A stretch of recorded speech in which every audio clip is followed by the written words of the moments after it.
দর্শক, এই মুহূর্তে আপনারা যেমনটি দেখতে পাচ্ছেন, আমি এখন অবস্থান করতেছি নোয়াখালী জেলা স্কুল মাঠে, মাইজদি নোয়াখালী জেলা স্কুল মাঠে।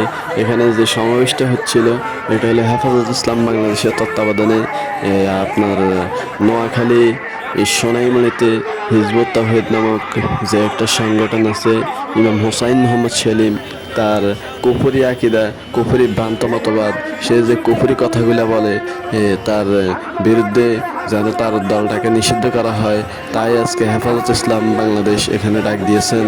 5 জেলাব্যাপী নোয়াখালী, ফেনী, লক্ষ্মীপুর, কুমিল্লা, চাঁদপুর সহ আর অন্যান্য জেলার মানুষ এখানে উপস্থিত আছেন। এখানে সারা বাংলাদেশের আলেমরা আপনার এখানে একত্রিত হয়েছেন। আলহামদুলিল্লাহ, সুম্মা আলহামদুলিল্লাহ। আপনারা যেমনটি দেখতে পাচ্ছেন, লোকারণ্য পুরা মাঠ, মানুষের কোনো অভাব নেই। আলহামদুলিল্লাহ, আমরা আশাবাদী আজকের আমাদের প্রোগ্রামে 2 লক্ষের উপরে মানুষ হয়েছে। আলহামদুলিল্লাহ, সুম্মা আলহামদুলিল্লাহ।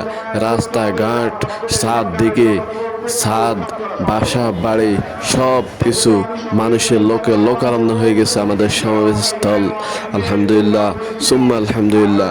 আমরা আশাবাদী বাংলাদেশ সরকার আমাদের এই দাবি মেনে নেবে, এই দাবি আদায় করে দিবে ইনশাআল্লাহ।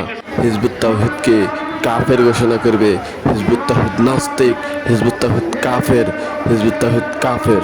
যারা হিজবুত তাওহীদকে কাফের বলবে না, তারাও কাফের, তারাও কাফের, তারাও কাফের। আলহামদুলিল্লাহ, আপনারা দেখতে পাচ্ছেন চারদিকে পর্দা লাগিয়ে দিয়েছে, জায়গায় জায়গায় পর্দা লাগিয়ে দিয়েছে। এখানে আলহামদুলিল্লাহ আজকে 2 লক্ষের উপরে মানুষ হয়েছে, টার্গেটের বাহিরে মানুষ হয়েছে। ইনশাল্লাহ, যদি সরকার আমাদের এই দাবি না মানে, তাহলে আজকে নোয়াখালী জেলা স্কুল মাঠে মেঘ বৃষ্টি হয়েছে। ইনশাল্লাহ দ্বিতীয়বার ঢাকা, হয়তো শাপলা চত্বরে, না হয় সোহরাওয়ার্দী উদ্যানে তুফান হবে। তৃতীয়বার নোয়াখালী সোনাইমুড়িতে ঘূর্ণিঝড় উঠবে, ঘূর্ণিঝড় উঠবে, ঘূর্ণিঝড় উঠবে। ইনশাল্লাহ সরকার আমাদের এই দাবি আদায় করবে। আমরা আশাবাদী সরকার হিজবুত তাওহীদকে নিষিদ্ধ করবে, কাফের ঘোষণা করবে। আজকে এই বলে আমি আমার কথা শেষ করলাম।